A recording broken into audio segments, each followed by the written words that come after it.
Good afternoon. Good afternoon. Sir and everybody.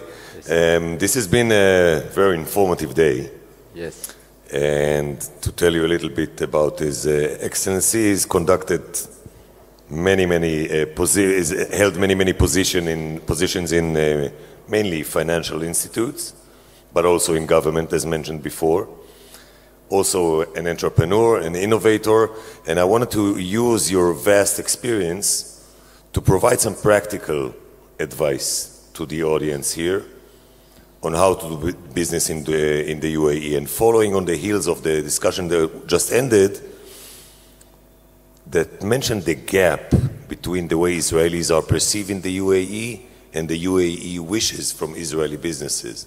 And I'll be maybe more blunt than the previous speaker and say that many Israeli businessmen are looking at the UAE and seeing a very generous wallet that could finance all of their fantasies. Yeah.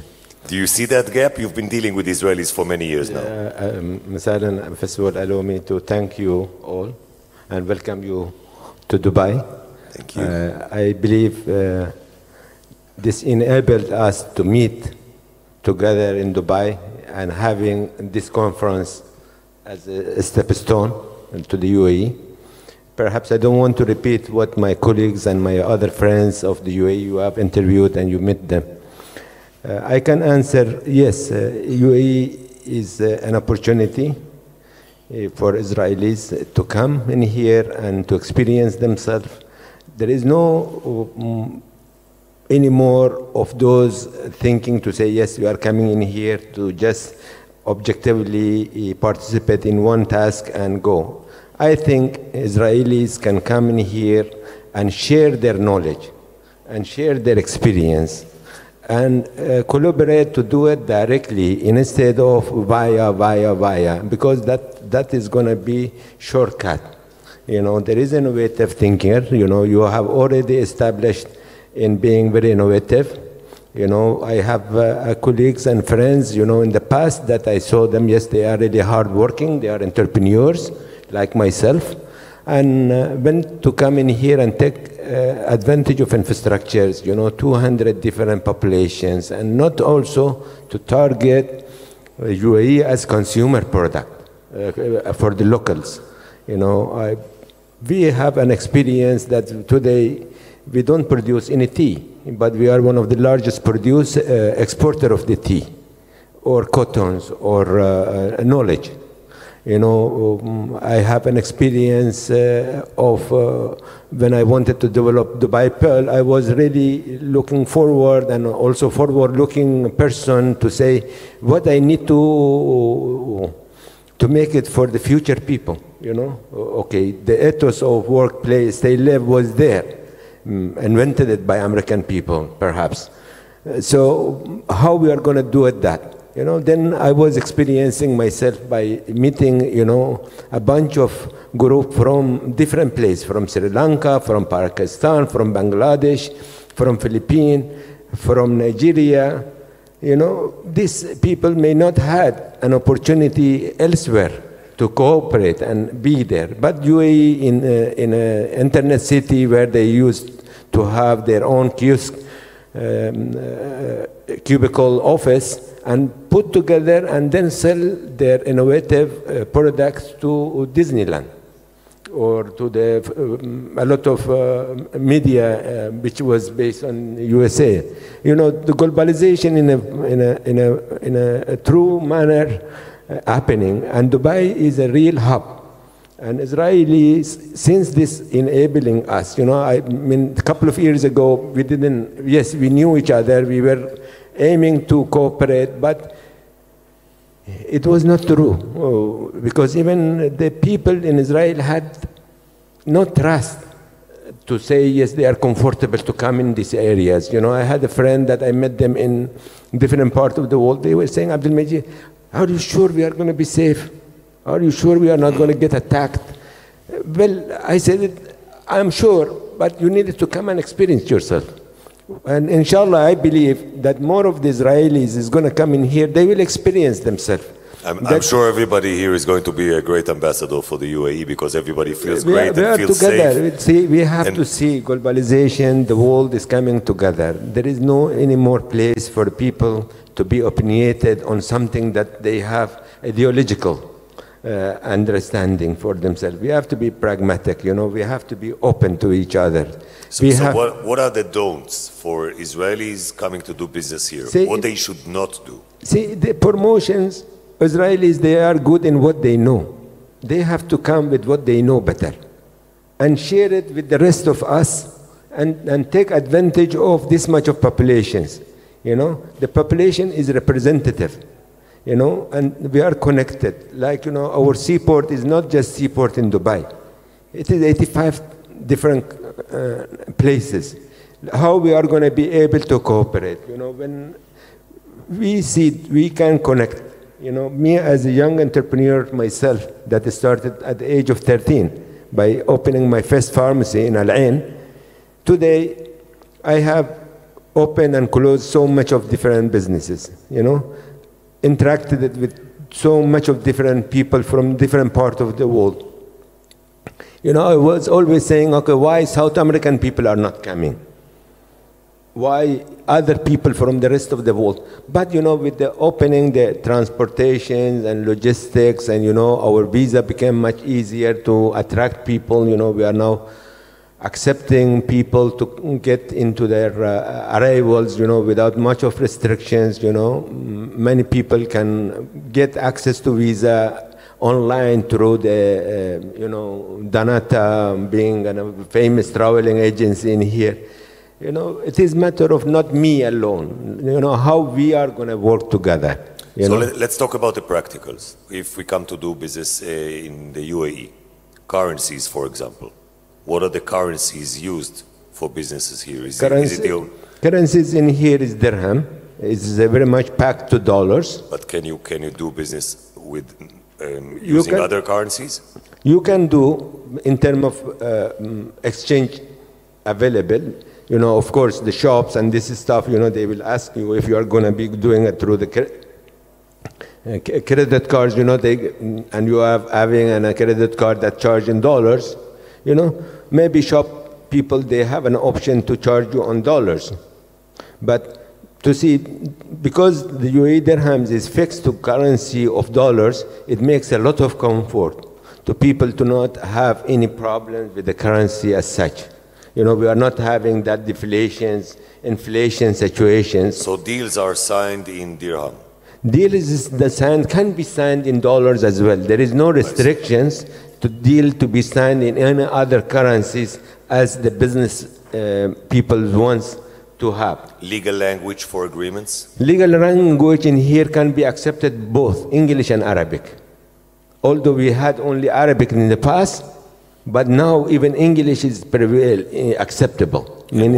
One issue that was mentioned before is Sharia law applicable also to agreements done with the foreign entities? Well, we have more of commercial law. We don't have that Sharia laws as such to say that influencing the business. Okay, maybe that was interpretation of certain people.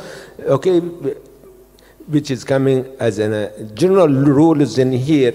When it comes to the Sharia, disrespecting the Sharia.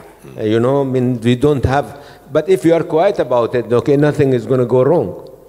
Can a foreigner become an owner of a company? Absolutely. A company? Since last 1 week, our president has announced that there is, allowing 100% ownership in the mainland. We have had these opportunities that a lot of foreign investors wanted to have their own within the free zones, and then ownership all across the UAE.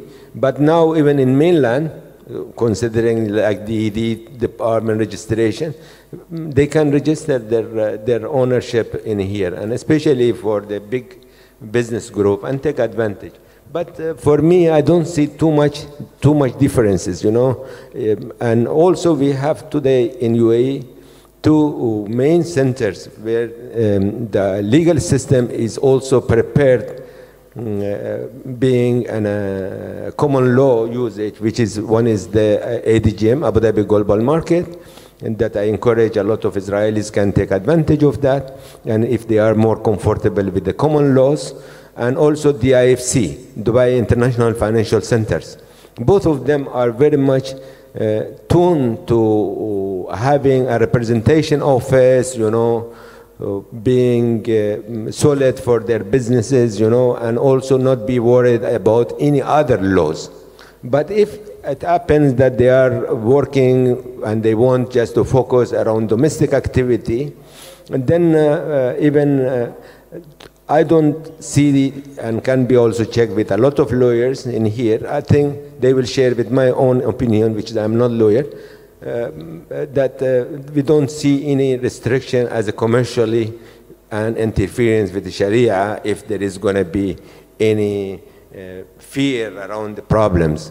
In fact, in Sharia, also in our code, in recent years, been accepted the other faiths. For instance, if inheritance issues, okay, that you are in a mainland and you have an inheritance, and somebody is, I'm not going to say only Judaism, but Hindus, when inheritance they don't have, in the past maybe they used to have going through the Sharia law, but today also that been modified to address with their own faiths, Okay, since we have just 1 minute left, I wanted to see if there are any questions from the audience.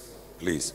Yes. It's been recently changed also that even if somebody dies, for example, a French, they will apply the French law for the inheritance.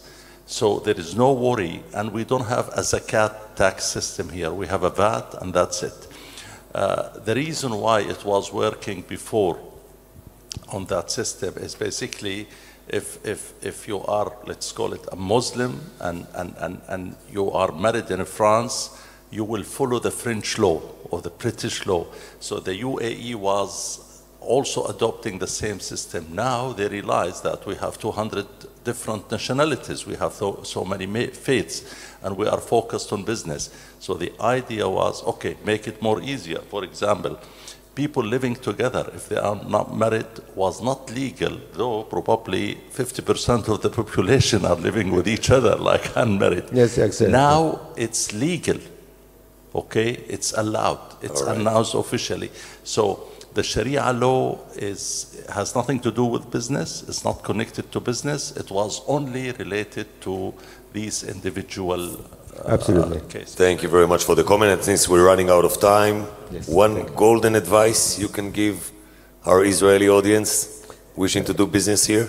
I really encourage you to come and be part of us, be in presence. I think this is a recommendation for all of us to be together, take advantage of opportunities, since, our diplomatics, thanks to leadership, from both sides, and also I can say US, President Donald Trump, that has activated all this together, okay? And since that has happened, let's make advantage of the situation and be closer to each other. And you, Israelis, have no better place than Dubai, Abu Dhabi, UAE, to be so close, only 3 hours flights with each others, and take benefits of all of this infrastructure that exists, Post-COVID, today, unfortunately, we are still within COVID. We are not open to each other. Still you see most of us in the mask, I had a fear of sitting this way. Perhaps my wife is going to tell me, quarantine yourself for a couple of days. Yourself now, you've been in crowd. We were not going out. We were just committing to stay home, and do everything. And we learn a new thing that we can learn and do a lot of business together also through this new technology, put us again together. These Zooms and, Skype and so much of Microsoft team really enabled us to be connected. And I hope we're going to turn green as well at some point, so I could extend the invitation to you as well to come and visit Israel. I love to be there. I'm going to be, I think as soon as the situation become COVID, things become much easier because, I'm a little bit, fuzzy about being restricted too much. I'm an open person. Aren't we all? Yes. Thank you. Your Excellency Abdel Mejid Al Fahim. I appreciate it.